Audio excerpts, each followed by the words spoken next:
doivent être remplis pour être candidat au poste de président de la République, n'est-ce pas? Pour le moment, ces critères sont définis par l'article 72 de la Constitution de la RDC, qui dispose ce qui suit. Nul ne peut être candidat au poste de président de la République s'il ne remplit pas les conditions ci-après. 1. Posséder la nationalité congolaise d'origine.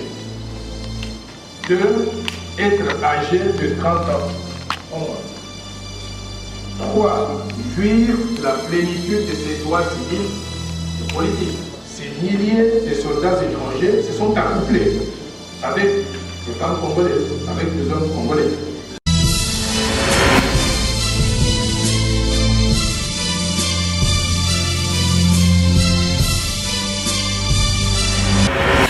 Comme vous voyez derrière moi, il y a écrit de père et de mère, mesdames et messieurs. Bonsoir, nous sommes en direct de Kinshasa à l'hôtel Rotana, d'où le professeur Tchani Mwanda-Vita a convoqué une conférence de presse pour expliquer l'avantage de la loi de père et de mère et pourquoi cette loi doit être adoptée et mettre en pratique en République démocratique du Congo. Suivez les reportages avec Jean Mwanza.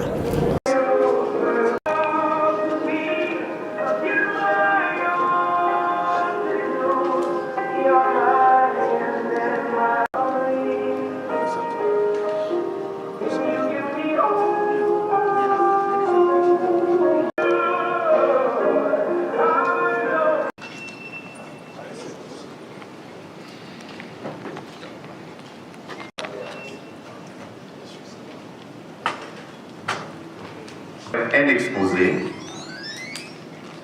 Au terme de son exposé, la presse sera invitée à poser toutes les questions. Toutes les questions d'actualité doivent faire partie de cette conférence. Et lui-même vous donnera les réponses à ces questions. Avant de commencer, mesdames et messieurs, permettez-moi de vous présenter Monsieur Noël Tchani Mwanda-Vita. Je ne saurais pas prendre beaucoup de temps pour le présenter.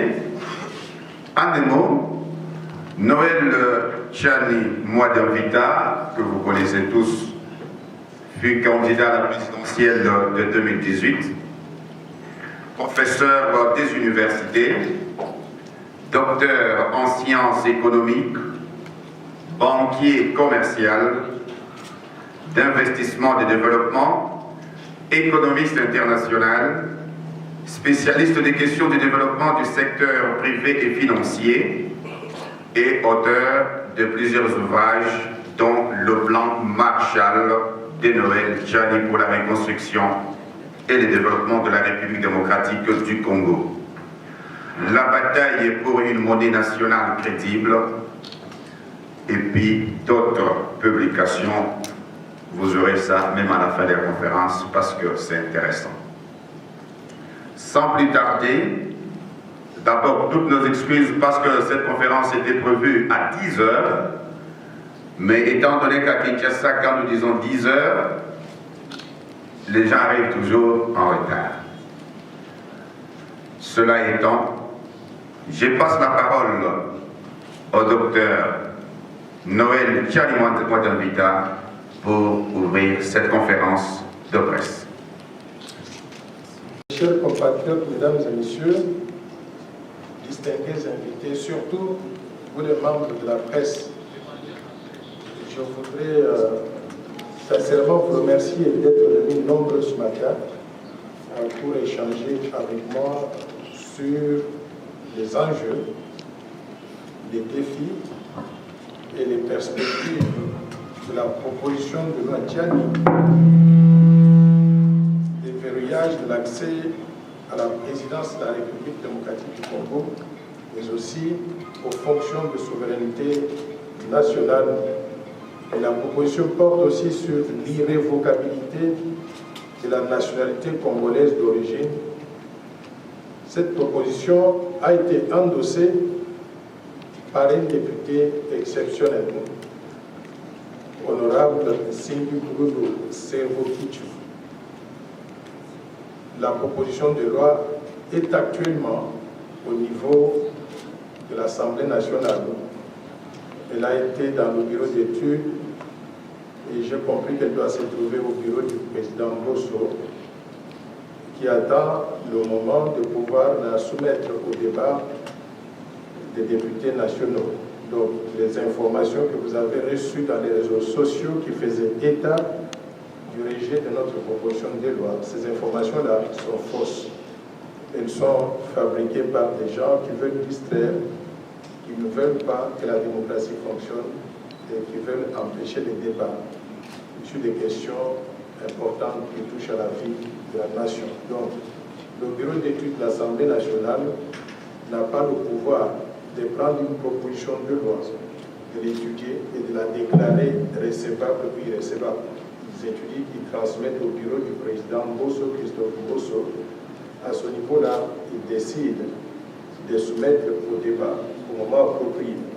Et comme vous le savez, cette session budgétaire, cette session parlementaire est connue comme étant la session budgétaire. Cela veut dire qu'il y a des priorités parmi les priorités en ce qui concerne les matières qui sont programmées pour débat au niveau de l'Assemblée nationale. Les priorités étaient lesquelles pendant cette session budgétaire? Il y avait la question de la mise en place du bureau de la CENI. Cela est une chose faite aujourd'hui. Pourquoi? Parce que nous avons tous suivi les péripéties au niveau de la désignation du président de la CENI. Non seulement aux élections qui sont la meilleure méthode de conquête de pouvoir dans une démocratie, mais ils affectent également le développement du pays, dans la mesure où ils constituent la base de conception et de mise en œuvre d'une véritable vision de développement global et des politiques sectorielles du pays afin de réduire la pauvreté et améliorer le standard de vie de la population congolaise. Aujourd'hui, notre pays ne dispose pas d'informations dignes de foi sur sa population estimée tantôt à 80 millions d'habitants, tantôt à 105 millions d'habitants. Dieu seul sait combien de Congolais existent réellement. Le dernier état des lieux sur les statistiques socio-démographiques congolaises effectué par l'Institut national de la statistique pour la période 1995-2000 indique que les statistiques et indicateurs répertoriés sur la population sont dans l'ensemble soit d'une couverture administrative limitée, c'est-à-dire ne couvrant pas toutes les entités politico-administratives du pays, soit peu fiables, soit enfin obsolètes, à telle enseigne qu'il faut éviter purement et simplement de les utiliser pour préparer, organiser et gérer la planification du développement et les échéances électorales. Notre pays connaît depuis plus d'une décennie d'importantes mutations socio-démographiques, comme conséquence à la fois des guerres successives. Depuis 1996, ayant causé les morts de près de 10 millions de nos compatriotes, d'après les statistiques des organisations non gouvernementales. Nous savons que ces mutations n'ont jamais fait l'objet d'une certification systématique. Mais du fait de ces mutations, la meilleure option de disposer d'indicateurs fiables n'est certes pas de recourir aux projections démographiques, mais plutôt d'organiser un comptage complet de la population qui renseignera sur le niveau actuel de la démographie en octroyant à chaque Congolais sa carte d'identité nationale. Aujourd'hui, c'est une mission impossible de prouver la nationalité congolaise d'un individu, ce qui occasionne l'entrée massive des étrangers qui deviennent Congolais sans formalité administrative d'usage, en abandonnant purement et simplement leur nom d'origine et en optant pour des noms congolais pour tromper l'opinion publique. Au fil des années, ces étrangers ou leurs descendants infiltrent nos institutions, mettent en péril la souveraineté nationale et la stabilité du pays. Il se pose donc un problème de gouvernance politique dans notre pays. Chers compatriotes, mesdames et messieurs, traiter de la gouvernance politique, c'est aborder des questions liées aux antivaleurs, à l'éthique politique et leurs conséquences dans notre société et aussi sur le développement du pays. L'éthique apparaît comme un ensemble de règles, écrites ou non écrites, inspirées par la morale pratique et qui doivent être respectées scrupuleusement dans la vie politique et dans la vie de tous les jours. La gouvernance politique est aujourd'hui un concept qui vaut jugement moral. Mais qu'est-ce que cela signifie réellement? À mon avis, la gouvernance signifie l'art et la manière de gouverner. La gouvernance politique doit être comprise donc comme étant l'ensemble des règles, des procédures, des pratiques qui affectent la façon dont les pouvoirs sont exercés à l'échelle nationale. En d'autres termes, il s'agit de la manière par laquelle le pouvoir est exercé dans la gestion des ressources économiques et sociales d'un pays au service du développement. Pour une gouvernance saine, certaines institutions de l'État déjà mises en place doivent fonctionner normalement dans notre pays, sans entrave ni télescopage, et suivant des mécanismes de fonctionnement reconnus universellement et acceptés par le peuple. Ces institutions doivent veiller à l'exécution de la vision de développement du pays en déterminant les priorités et les indicateurs de la bonne gouvernance. Nous pouvons citer certaines institutions qui peuvent garantir la bonne gouvernance dans notre pays. Quelles sont ces institutions? 1. Le président de la République. Il est le garant du bon fonctionnement des institutions. En cas de blocage, tout le monde le regarde. C'est lui qui doit pousser sur le bouton. 2. Il y a le pouvoir judiciaire qui a pour mandat de pouvoir exécuter les lois qui sont votées par la troisième institution qui s'avère être quoi? Le Parlement. Et dans notre cas, nous avons un Parlement à 2 chambres, l'Assemblée nationale et le Sénat. Tout le monde, aujourd'hui, se plaint que ça ne marche pas dans le pays. Nous voulons tous le changement. Mais nous voulons, en d'autres termes, la rupture par rapport à la mauvaise gouvernance politique et économique et aux antivaleurs que nous avons accumulées pendant plusieurs années. Nous devons arrêter la continuité du mal et opter obligatoirement pour le changement qualitatif de notre population sur tous les plans. Nous devons lutter contre des antivaleurs qui minent notre pays et notre société. Et pour lutter contre ça, qu'est-ce qu'il faut faire? Il n'y a pas d'autre secret que de restaurer l'état de droit avec toutes les fonctions régaliennes. Pour combattre les antivaleurs et instaurer la bonne gouvernance politique, les dirigeants de la RDC devront se soucier de faire transiter l'être humain, c'est-à-dire le citoyen congolais, vers sa pleine citoyenneté par l'éducation aux vertus et aux principes de la République et de la démocratie. Nous devons restaurer l'état de droit pour permettre à chaque Congolais de vivre d'après les principes qui sont socialement acceptables et d'après les lois qui s'imposent à tout le monde, sans exception. La bonne gouvernance politique est une œuvre humaine, perfectible. Il n'arrivera pas un jour où on va dire aujourd'hui nous avons la meilleure gouvernance et on s'arrête là-bas. Nous devons l'améliorer tous les jours. Pour l'instaurer dans notre pays, nous devons commencer par quoi? Par mettre l'homme qu'il faut, à la place qu'il faut, et à le tenant responsable de ses actes dans la conduite des affaires de l'État. Pour cela, il faut des hommes et des femmes qui soient 100% loyaux au pays et à la population. J'insiste et je souligne, loyaux, c'est-à-dire la loyauté au pays, elle est très importante. On ne peut pas être citoyen d'un pays et avoir un pied dedans, un pied dehors. Quand ça marche, on est congolais. Quand ça ne marche pas, on est originaire de notre pays. Ça ne peut pas être comme ça.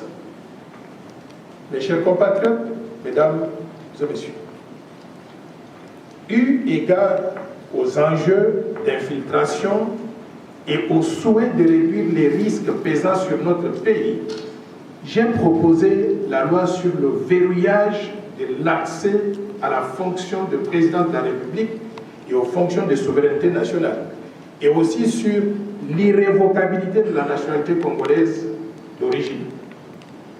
Je sais que ce sujet est très passionnant, car il touche le cœur même de la RDC en tant que pays indépendant, des souverains. C'est un sujet qui soulève beaucoup de passions, car les opinions de ceux qui sont pour et contre sont très fortes. Mais quelles que soient nos divergences de point de vue, je veux que les discussions d'aujourd'hui sur ce sujet se fassent de façon civilisée, de sorte que chacun donne son point de vue et ses suggestions en respectant surtout les sentiments, la fierté et la dignité des autres.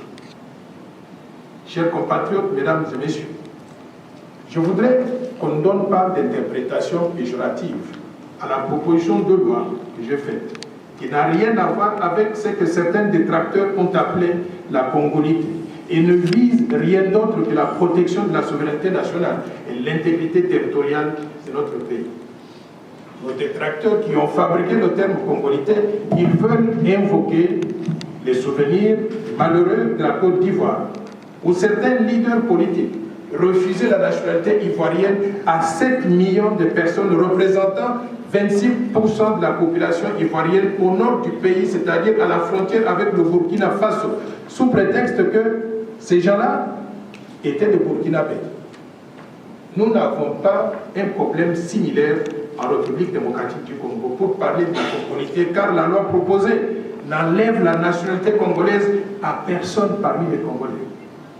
Bien au contraire, la loi que je propose va redonner la nationalité congolaise à plus de 10 millions de nos compatriotes, comme je vais le démontrer plus tard dans cette présentation.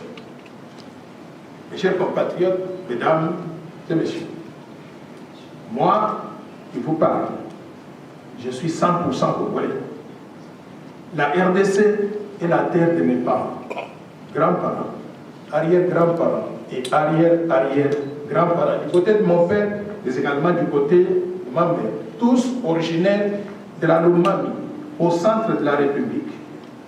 La RDC a même payé pour mes études primaires, secondaires et universitaires. Je dois tout à ce pays, à notre pays, à mon pays. Et je dois à mon pays la loyauté. Parce qu'ils m'ont fabriqué pour que je devienne ce que je suis aujourd'hui. La terre de nos ancêtres, elle est sacrée. Tous, nous devons la protéger parce que c'est notre patrimoine commun et nous devons défendre la souveraineté, l'intégrité et la pérennité de notre pays. Car c'est le seul pays au monde dont nous sommes propriétaires à 100% et que personne ne doit nous arracher sous quelque subterfuge que ce soit. Mes chers compatriotes, mesdames et messieurs, personnellement, je suis très préoccupé par la misère de la population congolaise et le niveau de développement de notre pays.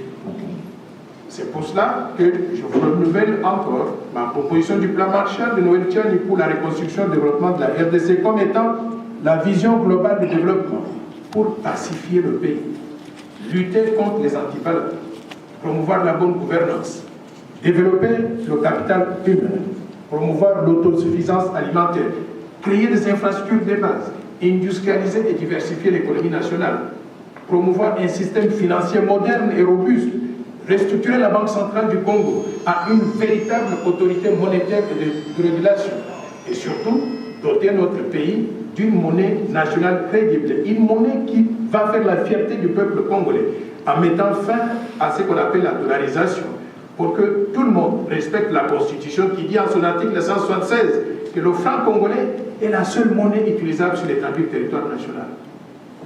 La finalité de mon plan Marshall pour la reconstruction de la RDC est de développer le pays et d'éliminer la pauvreté dans laquelle croupit notre population aujourd'hui. Et le plan Marshall actualisé après la Covid-19, je l'ai comptabilisé aujourd'hui à 50 programmes différents, cohérents et orchestrés pour sortir la RDC du sous-développement et en faire un pays émergent à l'espace de 15 ans. Le coût total de ce plan est de 1 000 milliards de dollars sur 15 ans de tous les postes de souveraineté. On ne peut pas avoir un président de la République démocratique du Congo qui représente la souveraineté nationale et en même temps, il est marié à une Russe. Ça ne se fait pas. Nous devons verrouiller aussi les épouses de tous ces postes de souveraineté. Mes chers compatriotes, mesdames et messieurs, beaucoup de compatriotes ont déjà compris les enjeux du fait de l'infiltration au sommet de l'État depuis plusieurs décennies. et soutiennent cette proposition de loi. Mais il faut s'y attendre dans une démocratie. Il y a quelques compatriotes qui s'y opposent en avançant comme argument d'une part que la loi proposée serait discriminatoire parce qu'elle écarterait une partie des Congolais et certains candidats potentiels aux élections de 2023. Et d'autre part, qu'il y a des sujets plus importants et plus urgents sur lesquels on devrait s'attarder, notamment la misère dans laquelle vit la population congolaise aujourd'hui. Je tiens à répondre tout de suite à cette dernière préoccupation, en vous rappelant que c'est pour faire face aux préoccupations de misère et de pauvreté de la population que j'ai aussi proposé le plan Marshall de Noël-Tchani pour la reconstruction et le développement de la RDC, dont je vous ai exposé les grandes lignes au début de cette présentation. J'inviterai d'ailleurs notre Assemblée nationale, si les députés sont intéressés, j'irai faire la présentation de ce plan là-bas, afin qu'on puisse peut-être l'adopter comme étant la vision globale du développement qui peut réunir tout le peuple congolais. Et nous allons travailler pour sa mise en œuvre progressive au fil des 15 prochaines années.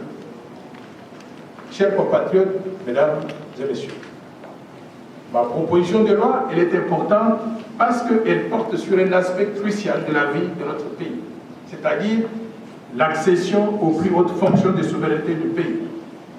Ma proposition de loi ne porte pas sur les conditions d'acquisition, de perte, ni de recouvrement de la nationalité congolaise. Et ne change donc rien à la nationalité de ceux qui sont déjà congolais actuellement. L'article 10 de la Constitution de la République démocratique du Congo dispose à cet effet que la nationalité congolaise est une et exclusive. Elle ne peut être détenue concurremment avec aucune autre nationalité. La nationalité congolaise est soit d'origine, soit d'acquisition individuelle. Un Congolais d'origine, toute personne appartenant aux groupes ethniques dont les personnes et le territoire constituent ou constituaient ce qui est devenu le Congo présentement, la République démocratique du Congo à l'indépendance. Il y a même une loi organique qui détermine les conditions de reconnaissance, d'acquisition, de perte et de recouvrement de la nationalité congolaise. Mes chers compatriotes, mesdames et messieurs, outre le verrouillage de haute fonction de souveraineté, j'ai également proposé la révision de cet article pour permettre aux Congolais ayant acquis des nationalités étrangères de recouvrer la nationalité congolaise d'origine, que personne d'entre nous ne doit perdre. Nous sommes nés Congolais, nous vivons Congolais, nous mourons Congolais et nous serons enterrés quoi? Congolais.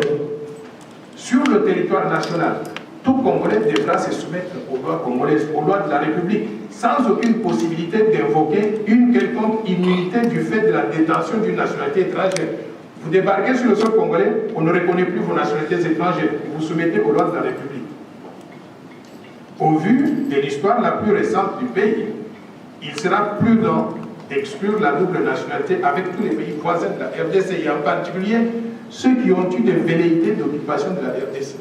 Donc le président et de tous les pays du monde venus dans le cadre des opérations de maintien de la paix avec la MONUC et plus tard avec la MONUSCO jusqu'aujourd'hui. Ces milliers de soldats étrangers se sont accouplés avec des femmes congolaises, avec des hommes congolais, donnant naissance à des millions d'enfants qui sont tous congolais d'après la constitution actuelle. Nous acceptons tous ces enfants-là comme congolais. Ils ont droit à tout dans notre pays. Et ils sont les nôtres, ce sont nos enfants. Sauf que, pour des raisons de souveraineté nationale, nous devons restreindre l'accès à la présidence de la République et aux fonctions de souveraineté nationale en les réservant exclusivement aux Congolais d'origine nés de mères et de pères congolais d'origine. Ceci nous éviterait l'infiltration au sommet de l'État à travers des compatriotes qui auraient des loyautés partagées entre la RDC, de leur mère ou de leur père, et les pays étrangers de leur autre parents, ou vice-versa. Chers compatriotes, mesdames et messieurs, cette proposition de verrouillage que je porte essentiellement sur les conditions d'accès à la fonction de président de la République, c'est-à-dire les critères qui doivent être remplis pour être candidat au poste de président de la République, n'est-ce pas? Pour le moment, ces critères sont définis par l'article 72 de la Constitution de la RDC, qui dispose ce qui suit. Nul ne peut être candidat au poste de président de la République s'il ne remplit pas les conditions ci-appelées. 1.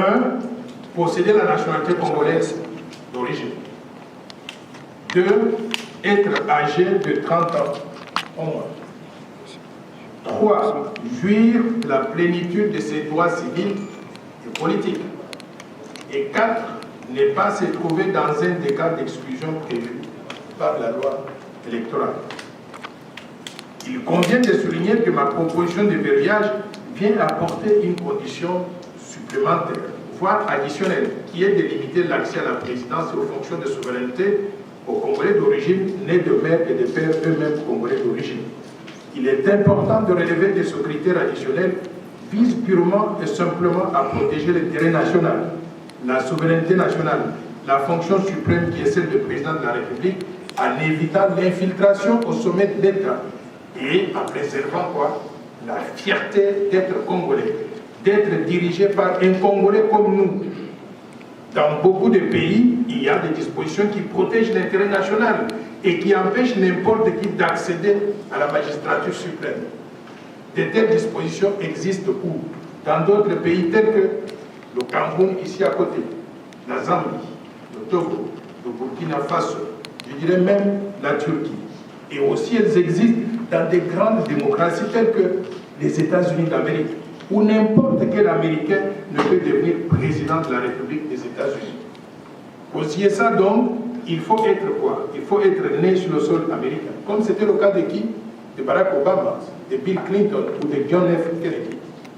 Par contre, toujours aux États-Unis, des gens comme l'ancien secrétaire d'État américain, Henry Kissinger, ou bien l'ancienne secrétaire d'État Madeleine Albright, ou l'ancien gouverneur de l'État de Californie, Arnold Schwarzenegger. Et il y a des millions de personnes dans cette catégorie-là, tout en étant tous pleinement des Américains. Ils ne peuvent pas prétendre à la fonction de président des États-Unis d'Amérique. Pourquoi? Parce qu'ils ne remplissent pas un des critères fondamentaux pour être président. C'est lui d'être né sur le sol américain. Et de tous les pays du monde venus dans le cadre des opérations de maintien de la paix avec la MONUC et plus tard avec la MONUSCO jusqu'aujourd'hui.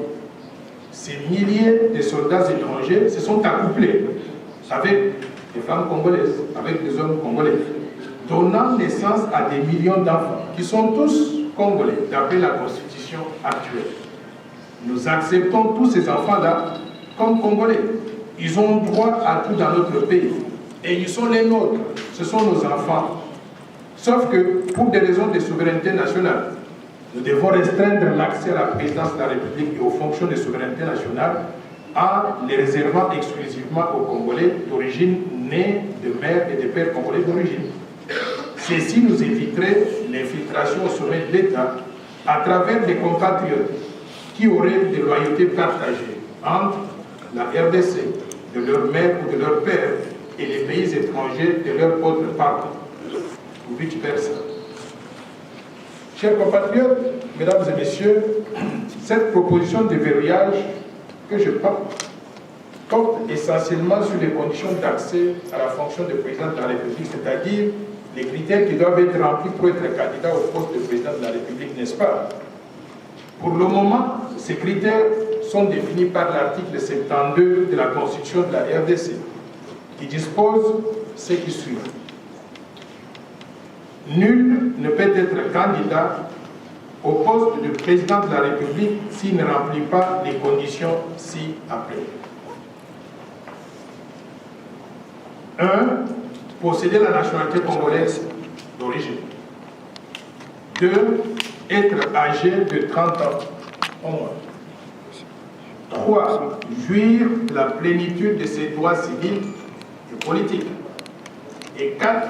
Ne pas se trouver dans un des cas d'exclusion prévu par la loi électorale. Il convient de souligner que ma proposition de verrouillage vient apporter une condition supplémentaire, voire additionnelle, qui est de limiter l'accès à la présidence et aux fonctions de souveraineté aux Congolais d'origine, nés de mères et de pères eux-mêmes Congolais d'origine.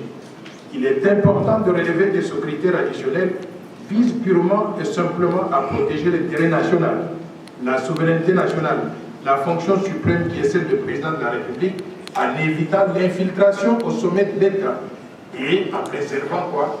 La fierté d'être congolais, d'être dirigé par un Congolais comme nous.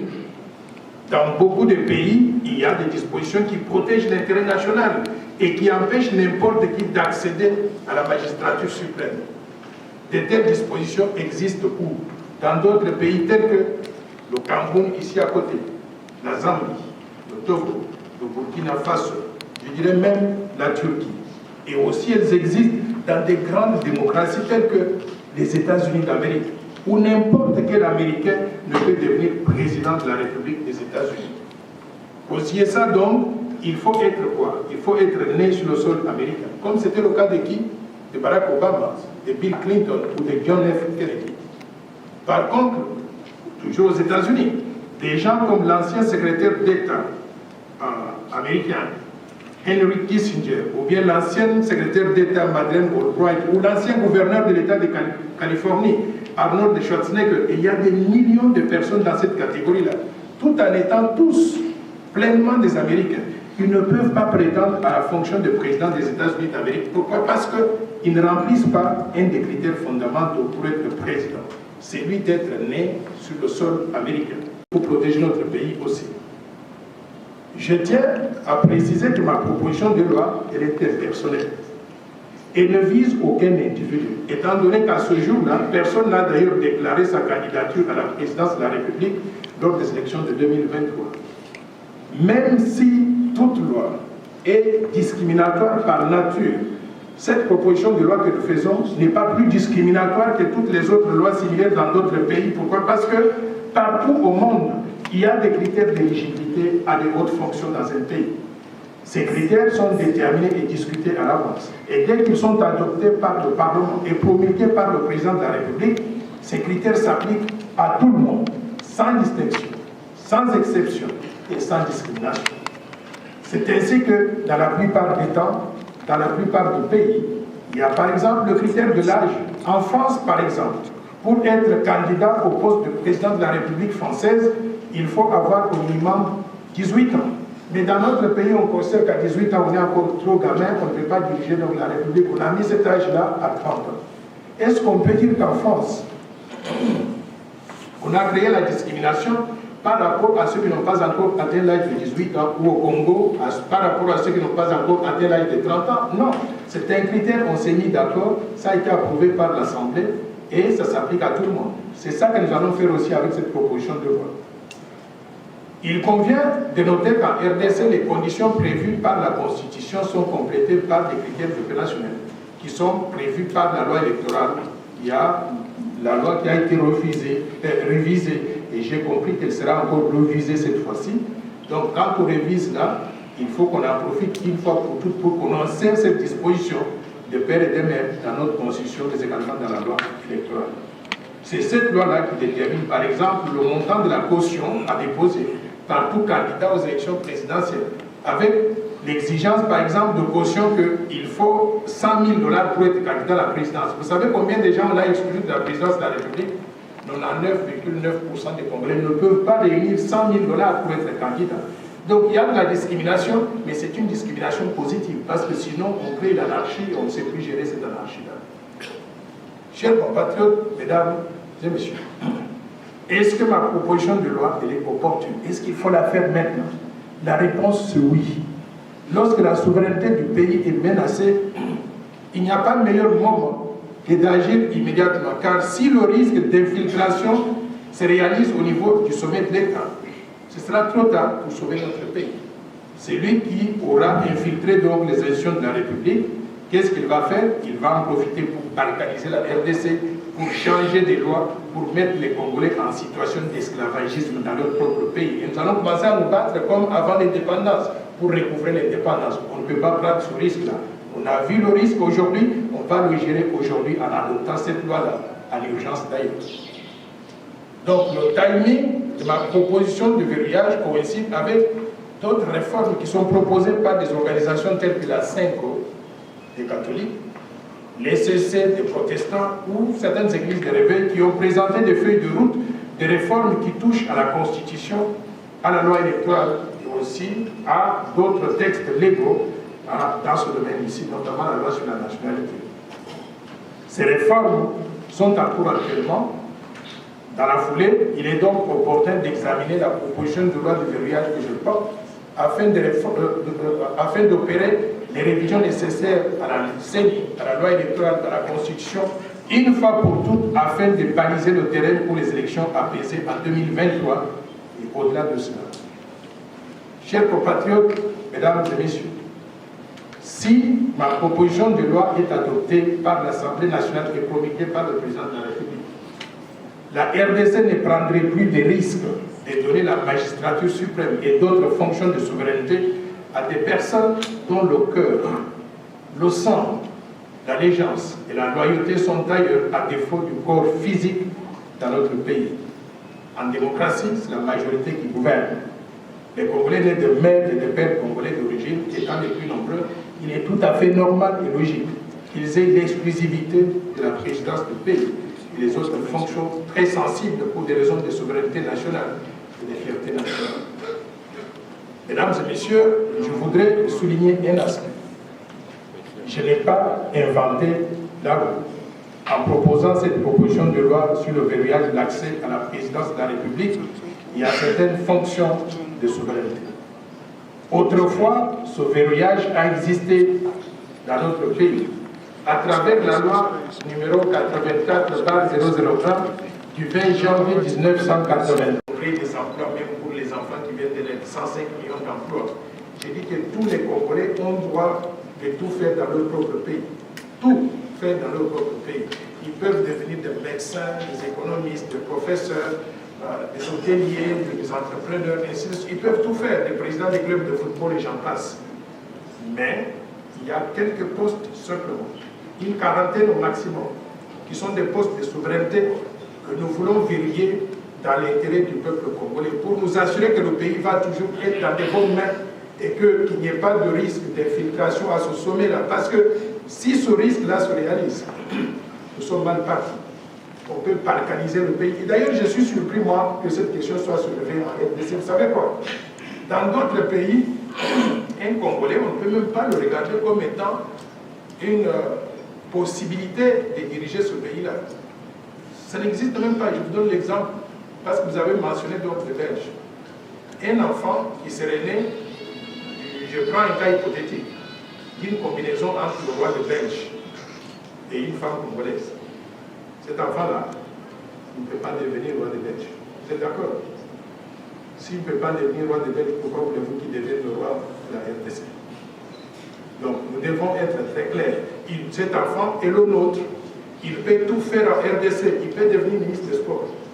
Il peut être un grand entrepreneur. Il peut être médecin, professeur. Nous avons besoin de toutes ces personnes-là. Mais il ne doit pas devenir président de la RDC parce que ce poste-là, à la minute qu'un enfant comme celui-là l'occupe, il y a des conflits d'intérêts dans lesquels il va se retrouver. Il ne peut pas trancher entre une question qui doit intéresser la RDC et la Belgique. Il y aura toujours des loyautés partagées. Faut-il décider en faveur du pays de mon père ou du pays de ma mère? Pour éviter cela, nous disons que cet enfant peut tout faire dans notre pays, sauf ce poste-là, qui serait réservé aux gens qui vont décider exclusivement en faveur de la République démocratique du Congo, de notre pays. C'est ça que les Américains donc ont fait. Ils ont verrouillé chez eux. Il y a des gens très distingués aux États-Unis. Je ne sais pas si peut-être que vous êtes trop jeune pour connaître Henry Kissinger. Kissinger, c'est l'un des meilleurs secrétaires d'État jamais connus par les États-Unis d'Amérique. Il est monté, il a pris des galons, il est devenu secrétaire d'État et on lui a dit stop. Vous ne pouvez pas aller au-delà de ça. Vous ne pouvez pas devenir vice-président des États-Unis, vous ne pouvez pas devenir président américain parce que vous n'aurez pas de loyauté totale à l'égard de la RDC. Je voudrais sur ce point-là partager une expérience personnelle avec vous. J'étais étudiant, je faisais l'école de banque à New York.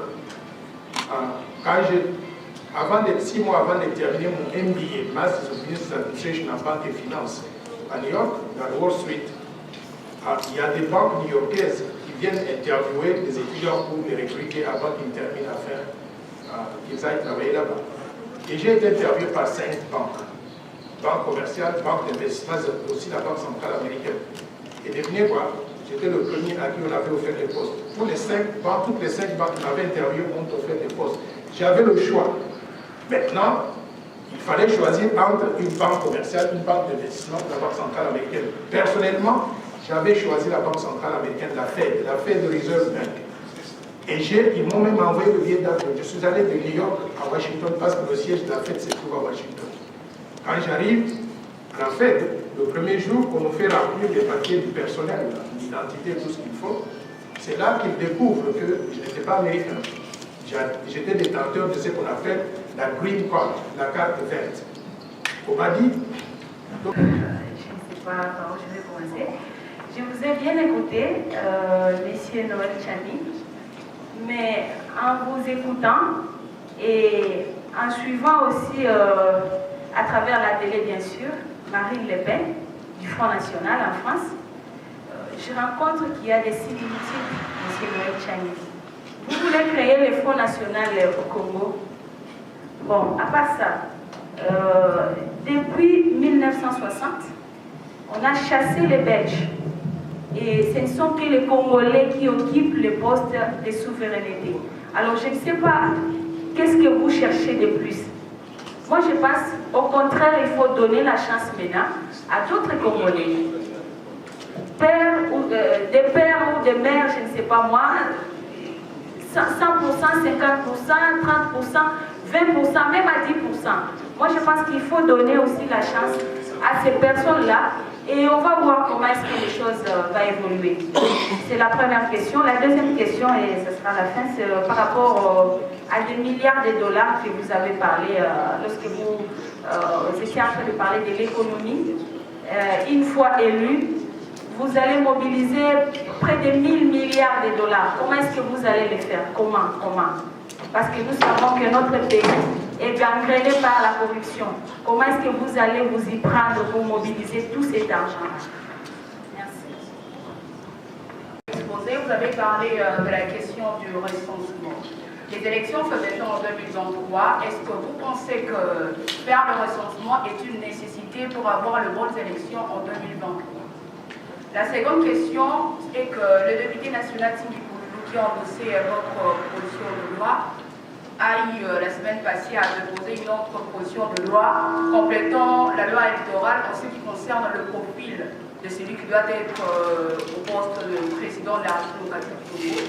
Il a renforcé un autre critère lié à l'expérience, c'est-à-dire celui qui doit être à la tête du pays doit passer d'abord notamment au niveau de l'Assemblée nationale ou encore au Sénat. Que pensez-vous de cette nouvelle proposition de loi de Tindi Pouloulou? Vous avez indiqué que vous trouvez qu'il y a des similitudes entre ce que je propose aujourd'hui et ce que propose Marine Le Pen. Je suis content que vous ayez relevé cela. Marine Le Pen, que je connais personnellement, est une personne très nationaliste, parfois mal comprise dans ce qu'elle dit, mais je pense qu'elle aime sincèrement son pays, la France. Elle aime la France et moi je ne peux pas lui reprocher cela. On a connu aux États-Unis des présidents qui aimaient aussi beaucoup leur pays. Vous avez suivi John F. Kennedy et Barack Obama et tout ce monde-là. Au même titre qu'ils ont le droit d'aimer leur pays et de faire ce qui est bien pour ce pays-là, quel que soit ce que le monde entier peut penser. J'ai aussi le droit d'aimer mon pays et j'aime profondément la République démocratique du Congo et le peuple congolais. Donc si vous trouvez qu'il y a des similitudes dans l'amour que chacun de nous, en tant que leader, a à l'égard de son pays et de son peuple, je suis content que vous ayez relevé cela. Maintenant, la question de chasser les Belges. Non, nous avons réclamé l'indépendance pour des raisons que nous connaissons. La gestion du pays par les colonisateurs a été décriée non pas simplement en RDC, mais à travers le monde entier. Et il ne s'agissait pas simplement, c'était un courant, il ne s'agissait pas simplement de la RDC, il s'agissait donc de demander d'être souverain au niveau des pays africains, au niveau des autres pays du monde qui étaient des colonies, des pays étrangers. Et nous ne regrettons pas cela, même si depuis 1960, au lieu de transformer notre pays en une île de prospérité qui allait profiter à tout le monde, en tant que pays, nous avons commis des erreurs de gestion. Mais moi, personnellement, je ne regrette pas la décolonisation de la RDC et de l'Afrique. Également à celui qui a tenu les mots pendant plusieurs heures. Docteur, merci beaucoup. Et je crois que le Tchani chanisme social va se mettre debout. Et en plus de ça, tous ceux qui sont intervenus, les intervenants en non-journalistes, nous vous disons également merci parce que nous avons compris que les sujets étaient très intéressants et nous osons croire que prochainement, quand nous aurons un autre rendez-vous pour parler d'autres sujets, vous serez aussi nombreux et à temps. Nous vous souhaitons un bon début de semaine. Merci.